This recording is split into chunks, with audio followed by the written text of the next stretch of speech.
Mr. Darko Beats.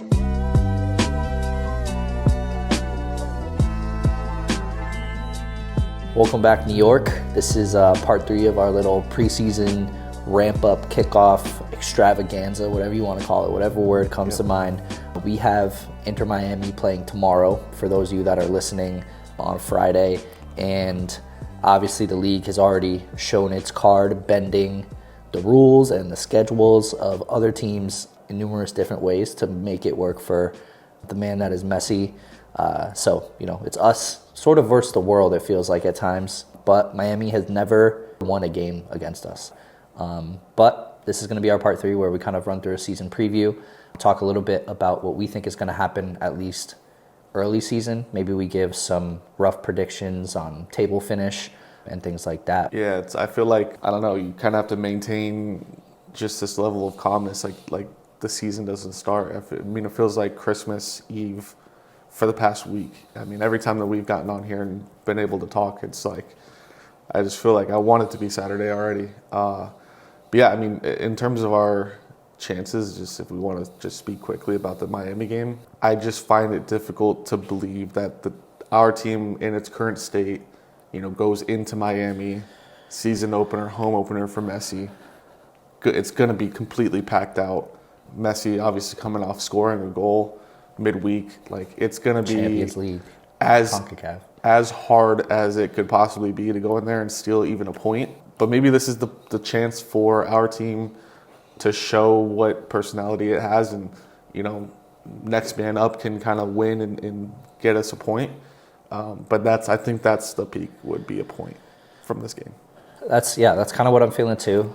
That game does have to be mentioned, the CONCACAF Champions League on the midweek, because with it getting pushed back to Thursday, who knows to what degree availability of obviously some of the vets on their team, Messi included, him, Suarez, Busquets, they all went the full 90. I don't know in their advanced ages if they are allowed by Mother Nature to go the full 90 again 3 days later.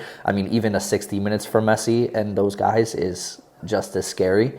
So we'll have to see what happens. Maybe we catch a break there and we don't get the wrath kind of for the full game. But I do lean that way. It feels like we're getting a point, and this could be a sign of what's to come for the early season, just looking at the outlook of the schedule. The MLS scriptwriters set this up to fuck us for the early season. To bury Pascal. Yeah. If you look at the early run, outside of a few fixtures, it's kind of, getting thrown into the lion's den. You get Miami right away. We get LAFC. Orlando, New England, which those two are winnable games. Columbus. Right to Columbus. And then Atlanta. It's like... And the vibes around that Atlanta game are going to be insane. That's going to be obviously Ronnie's first time managing an opposing team against us. Right. There's going to be a ton of different feelings. I don't want to get ahead of myself, but Atlanta, to me, is probably the favorite to win the Cup this year. And, if anybody can do it, it would be that man Ronnie. We all know that firsthand. So it's going to be tough to overcome with a team that is kind of figuring out a new system. Yeah, well, and Pascal was speaking about that, obviously, in his pregame presser, just, how quickly the team he feels is adapting to his ideas and his way of playing, and, ramping up the intensity in training and in game-like situations. So he's confident going into it, but, obviously it's hard to be the manager and not go into a game confident, right? At the same time, it's a difficult stretch. We saw it last season with Nick. He wasn't able to overcome, I guess, this downward slide that we took early on in the season. Ultimately, it ultimately held us back, put us in a worse playoff spot than we would have otherwise been in, and ultimately, comes down to a derby at the end of the season and we're out, right? Whereas who knows if we win maybe 2 or 3 of those games early on, where we could have been, and the confidence that could have brought us. Yeah. And I think, Pascal aside, looking at our season going forward, what is your ideal 11 now that we know Santi's gone? We know that Sand's obviously on loan, not coming back. Jovan gone, what is your ideal, I guess, 11, not only for Miami, because obviously you're going to have to factor in injuries for Miami, but for Miami and going forward? I feel like if everybody's healthy, it's super easy to make it 11. I would put Alonso at the 9, Malachi at left wing. Maxi, I'm not sold on him. I know some people have been thinking like he's just going to plug into Santi's role and play all those minutes. I don't think that's going to happen. So I would probably put Hannes at the 10. And unfortunately, we've gone through a full season and we found out that Hannes cannot cook at the wing. Right. So at this point, we have to ask you to do it at the 10. And if you can't do it there either, then like you alluded to in part 2, I think it was, it's potentially time to move on. So Hannes at the 10, right wing. Really, whoever is feeling good on the day between Julian and Ojeda, I don't really care either way. I'm hoping this is like a year where Julian takes a step. I almost feel like in terms of development, he's like 1 year ahead of Ojeda. Obviously, age plays a factor in that, but it seems like Julian is closer to a final product than Ojeda is. Like Ojeda's potential is much higher, but he's just not at the same level, I think, at the moment. Looking at the rest of the midfield, I think you just plug and play Pereira in that Sands role. If health is not something we're considering, he can do it. And then obviously we have Keaton, left back, O'Toole, center back, Burke and Thiago, and right back, Tavon, which I'm realizing as I say it out loud is leaving Hack out of a starting role. Interesting. Which is a scary thing. And I was going to let you cook with that. I mean, yeah. I was aware of it as I was saying it for sure, but like that is what comes to mind when I think of the best player in each position. Like I think, and if you have to fit him anywhere, I think he would take Keaton's role. Okay, interesting. I see it a little differently. So my ideal 11 would be Alonso on the left, Munsef down the middle, and Julian or Ojeda on the right. Right. So not too far off of where you were. Obviously, Malachi is going to be working himself in. I don't think he really comes in and demands that role right away. At the 10, I trust Maxi. Like, he's going to be the starting 10 no matter what, and I don't think there should be any question about that. Whether he can go 90 minutes all of the time, every single week, I doubt that. You'll probably see, Hannes dropping into that 10 or, us abandoning the 10 altogether. And then you have, to me, Keaton and Hack in the midfield together. Pereira kind of being that super sub guy who can, he can come on for Keaton or Hack. Right. Whereas Hack can't necessarily, in my opinion, go into either role. I think, you want Hack ideally in that defensive spot. Yeah. And then ideally you want O'Toole. I don't know exactly what his situation is health-wise, but you want O'Toole, Burke, and Thiago if he's healthy, which it sounds like Monday going forward he will be. Until then, you're going to have to deal with Tana, which, you might just have to Tana, I don't know. Hack in the starting role. It might just be fireworks, Tana versus Suarez. You might just see 2 10-player sides. Yeah. Like, that just might be what it is. And then, Elenic probably getting the nod over Tavon for now with health in mind. Yeah, no, I think, both are strong, and that is, it's weird thinking about the roster construction because although we didn't bring people in, like we are pretty strong at most positions. The midfield is probably the shakiest area, but like, I think either way we cut it, and I kind of like the idea that you alluded to of like abandoning the 10 because that could be where we're at, especially if we kind of look at like a 2-striker system. We may have to do something where we've got Alonso and Baki up top with our wingers, and then we've only got Pereira and Keaton or Hack and Keaton in the midfield. And, the jury's out to determine whether or not those two can boss a midfield together the way that, the likes of Keaton and Sands have in the past with the chemistry that they've developed. But it's possible. Yeah. And I guess my next question would be, in terms of performers, you always want a team that can supply a high-scoring player. I think the easiest answer, and I'll kind of take it away as a scapegoat, would be Alonso to answer this question. But who is your top scorer this season, not named Alonso Martinez? Not named Alonso. I mean, it'd have to be Baki, right? Like, it simply has to be. If he's your starting 9, like, it actually better be. If you can't say Alonso, like, it should be Baki, even if you can say Alonso, if he's your starting 9. Or, I don't know, or we're not in the playoffs, I guess, like, Yeah, right? fair enough. Yeah, so I feel like it'd have to be him, and that creates an interesting situation. I know Alonso talked a little bit in his presser today that he's excited to get started as the guy week 1, which was not what he dealt with last year, which I think he alluded to the fact that made it a bit more difficult for him. So I'm hesitant to hope that Baki takes too many minutes away from Alonso. If they're competing for a role, and it seems like they probably will be, at least for the start of the season. I almost feel like throwing a wild curveball out there in terms of who's going to be the top scorer, and not like only in the context of I can't choose Alonso because it's too easy of a choice. It's kind of a cop-out in a way, just based on what we've seen in preseason. The fact that we like to underlap the fullbacks, I think our top assist giver is going to be O'Toole or Tavon. Okay. It won't be a midfielder, it won't be a winger. And I think the top scorer is probably going to be like a Keaton or a Maxi. Just with the way that works in my brain, that I see the fullbacks cutting the ball back in as opposed to going across goal. Those people back there are going to be midfielders or defenders. And I think Keaton, given 99 shots on a season, I think he can bag like 20 goals. Like, I'm just idealistic, I understand. But I'm saying, like, quality of Keaton could produce, realistically speaking, like 10, 11 goals. Yeah. 10 or 11, I feel comfortable giving you. 20 on target. 20 on target. I mean, how much has Keaton had in a season? That's the only thing that worries me.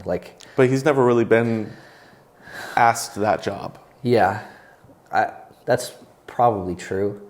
I feel like he crashes a box a lot, and for whatever reason, he just has like an accuracy issue. Like I remember at the end of last season, there was probably a 5 to 6 game stretch where he should have had 4 goals. And like, I know we sit on here as pundits and other punditry people like to give their analysis and say, oh, that's a tap-in goal. How do you not score that? But like, they were all like 99% chance to score XG, whatever you want, XG if you want to bring that into the conversation. Like, he should have scored these goals and he didn't. And like, maybe that finishing comes with another year of growth and like development. But I mean, if Keaton scores 20 goals, we'll have to bet it. We'll have to be millionaires. You have to get a tattoo or essentially, something. Yeah. Well, I don't think we'll get 20. I think realistically, like 10, 11. I mean, it's pretty realistic from what we've seen. And from a midfield role, it probably makes more sense to talk about goal contributions. You think you could get 20 goal contributions? Because that's putting up essentially a double-double, like 10-10. Yeah. Well, I guess that's the hole that you have to fill now that Santi's gone, right? And so somebody has to. I mean, literally, 20 goal contributions is what we lost mathematically when Santi boarded the plane to Brazil, right? So I don't think that the full burden is going to be on Keaton. I just think a large chunk of it is going to be contributed by him. And so I can see 10, 15 goal contributions like easily. I'd be willing to bet pretty good money on that. Yeah, I think if he doesn't get 10, then we are a lot further down the table than we would expect to be. More on that, I would bet, O'Toole, if not doubling, maybe 1.5ing his output from last season. I guarantee it's going to be double, if not close to double this season from him. And it has to be said that I believe, despite Santi's efforts, I could be wrong, but Tavon was either the assist leader or just more than him, I think, at least. Yeah, or like the second in command, because he had 7.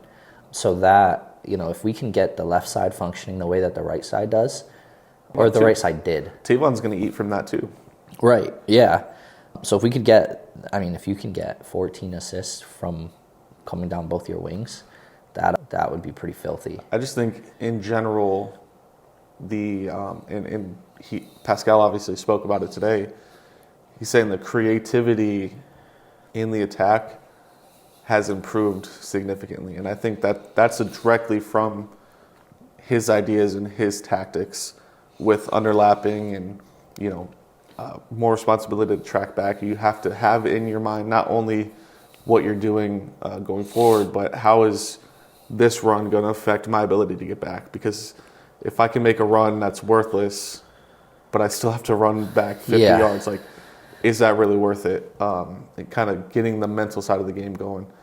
I don't know. I just see this offense cooking a little bit, and it sucks because you don't really have any evidence of it with, winning 1-0, drawing a game with no goals. Kind of sucks, but you look at it, you have such a big shuffle of players going on that it's hard to really track it. Yeah, I mean, even if you look at, though, like last season as a benchmark of what the players could do, like, I don't know how the season ended, but there was a moment or there was a stretch where Alonso was above Messi, was above the whole league. Like, he was topping the league in goals per 90.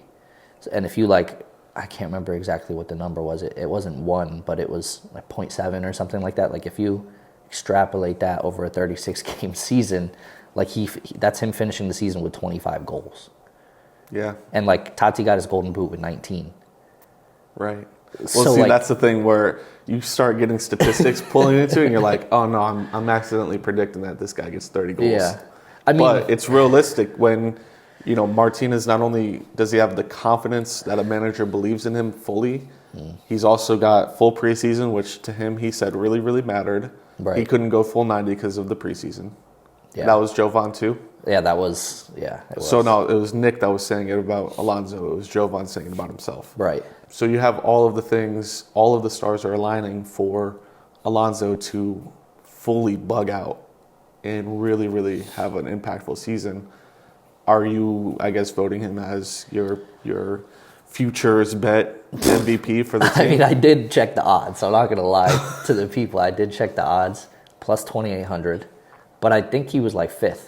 Like, he was on the fifth team? Or no, in the league. Like, he was the 5th odds-on favorite for the Golden Boot, which I think is surprising because I felt like he kind of flew under the radar last year. I know when outside of the club media was forced to talk about us, they took the opportunity to highlight Alonso, who was one of the few bright points at the time.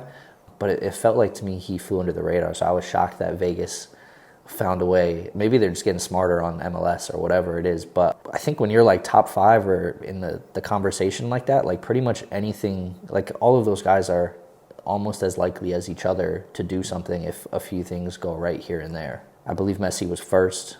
I think Suarez was up there too, so I think 2 Miami guys within the top 5 or 10, whatever it was. But I think Alonso has a good shout. If anybody on our team was to do it, it would be him. Yeah, well, with Santi leaping, definitely, without a doubt. Yeah. Got to be Alonso. Who would be, I guess, your most improved? I don't even like really saying that. Most improved or overachiever of the season. Most improved and overachiever. You kind of talked me a bit into O'Toole. Now I'm sipping the cool. I had almost zero thoughts about O'Toole in the preseason. Well, because we haven't seen him. Right. Yeah, that's fair. But he was one of, a lot of people like to say when they talk about Cushing that he didn't improve or develop any players. And you're probably right about 90% of players on the roster. There's 2 or 3 that did improve, and probably one of the guys that improved the most was O'Toole. So, if we're saying that Cush was a poor manager and was not able to develop players, and now we've brought in a guy that is sort of known for developing youth players, if O'Toole could take another step, then he would have to be the most improved because he's really one of the least talked about right now, which just gives him a ceiling to grow and improve beyond a lot of guys that I think we spend a lot more time talking about. Yeah, well, I think he has a lot of factors in his favor for that specific designation. Just the fact that there's really nobody who can take his position.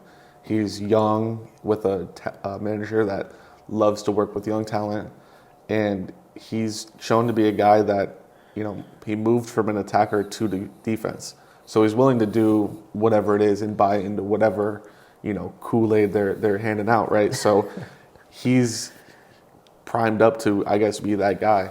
My shout, I guess, for most improved, just based on opportunity, which I think he has a little bit more. opportunity to kind of steal a job and stamp it, as opposed to being given a position and being allowed to grow into it, is Julian.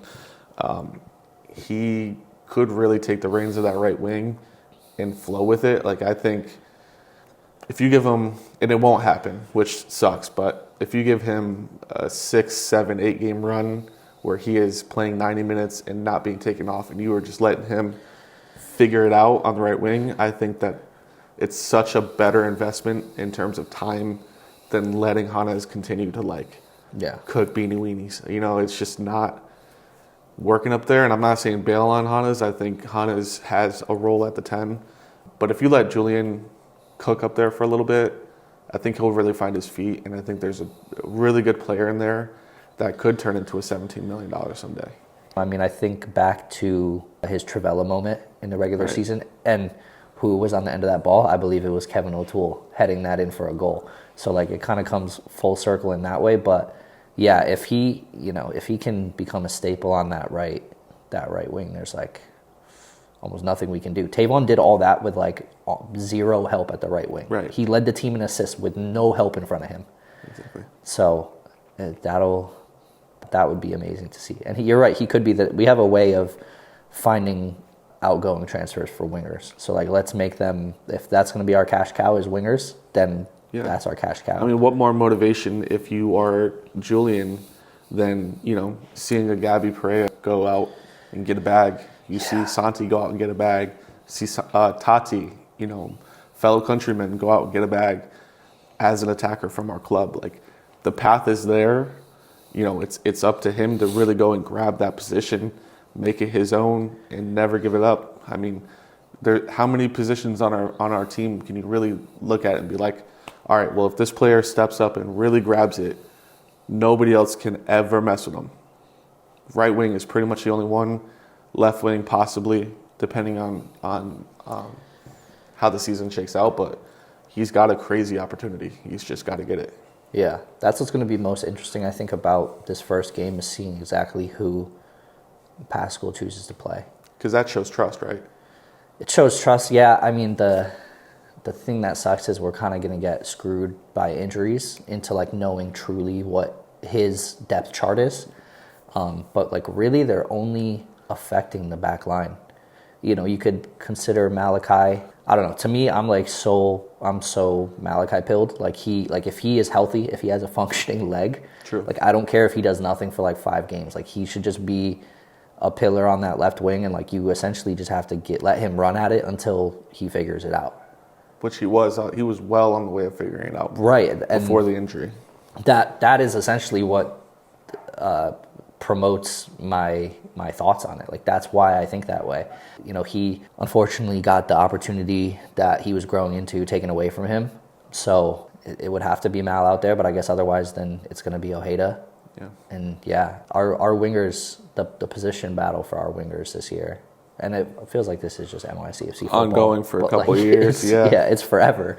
And we somehow find a way to turn them into a striker because they're too good to be riding the bench. And Alonso feels like the stepchild of the Tati situation, and this would essentially be his year where he shows whether or not he can like re-fulfill that prophecy.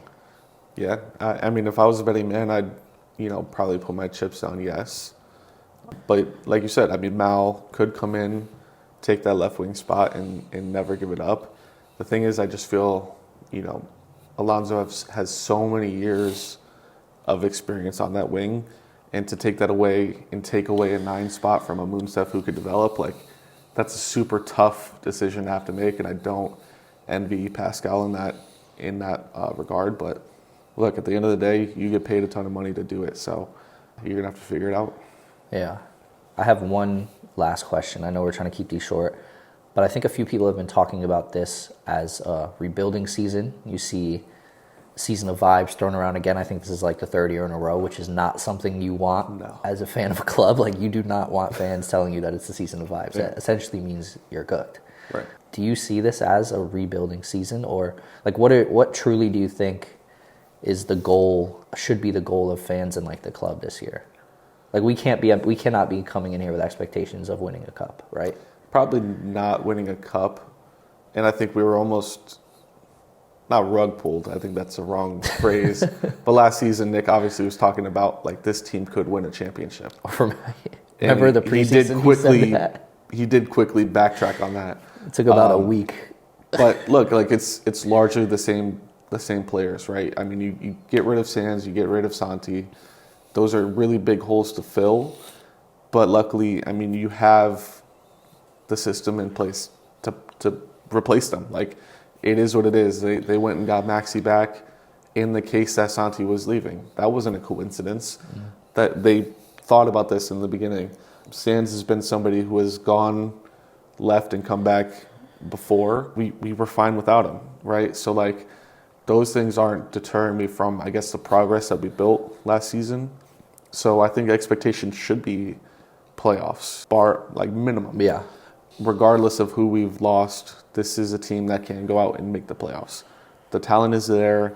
You know, we haven't spent the money to reinforce things, but I think they're looking at it like we kind of had this in mind that this would happen already, and we've been making the moves before this happened. So the pieces are kind of there. I'm seeing at least playoffs, probably first rounded again.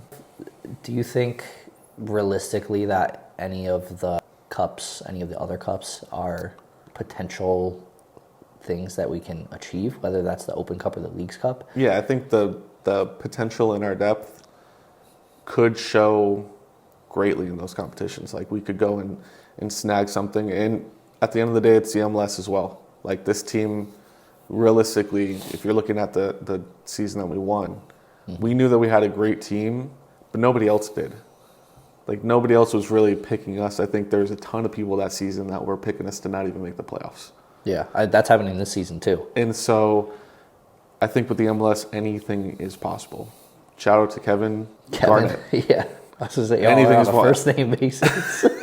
Anything's possible. It's the MLS. We could do anything. And I think if there's any team that could be kind of like a, dark horse under the, out of the spotlight, going and making a serious push, it could be NYCFC. Why not? Why not us? Yeah. I mean, the mainstream media is against us, I'll say that, because I think they dropped the predictions of all the Apple TV commentators, and it was 9, 10s, and 11s across the board. I think there's one guy. 5. Yeah, I thought he said 5 or 6, like Vargas or whatever his name is. Yeah. Honestly, we should have remembered his name. He's clip farming a little bit there. He's clip farming. He's trying to be the guy that, like, at the end we're like, oh, he knew. Yeah.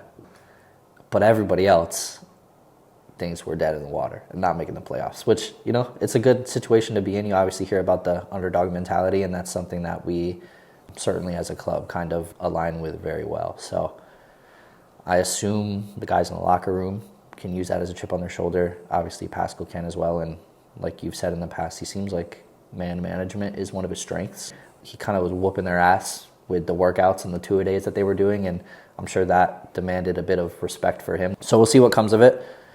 Tough early season, but nothing that we definitely can't overcome. Like you said, Miami, we could probably get a point.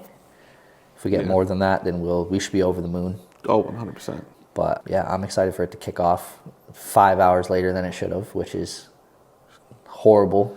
We've been waiting months for this. I'm happy that all of the teams are kind of giving it to Messi on the shins in their Twitter posts and stuff like that. Yeah. If you had to just give like a real quick armchair evaluation of our table position, just throw out a number. 7 probably. I go 6. Okay. I'll go 6, and that's where we'll leave it. That's part 3. For all of you that have joined us for this quick preseason hitter journey, prepping for kickoff, we appreciate it. For those of you watching on YouTube, we should probably yell at you guys more to like the video and subscribe to us. That seems like what the YouTube thing is to do, and we probably should do it earlier in the episode than we are right now, but if you're around here, you could throw us a like or a follow. Yeah. You probably, if you made it this far, you did like the video, so just like it. Yeah. And you can find us. If you want to, just throw out a comment with what you think our position will be in the table. I'd love to go to war with some people in the comments. Yeah. I mean, it has to be said, there are some doomsday fans out there. I am like, maybe it's a good thing, maybe it's a bad thing. I'm always optimistic about the team. Me too. Maybe to a delusional point. It's gotten us this I would far. say so. 10 years. Yeah. So we'll see what happens. I mean, I am not ready to be proven wrong, but if I am, that will only add to the flames of the burning house that we'll be in at some point potentially. But that'll do it for this. You'll probably hear from us after the Miami game. You'll definitely hear from us after the Miami game sometime early next week before, I guess we're just back in a weekly recording with all the games coming every Saturday and midweeks mixed in there. And I mean, this is the grind that we have wanted all off season essentially. Absolutely. This is what we waited for. Yeah. So follow us everywhere. Twitter, Blue Sky, Instagram, TikTok. Those are popping now with some of the clips that we're putting out. And we'll catch you guys in episode 151. Yeah. Peace. See ya. Produced by Mr. Darko Beats.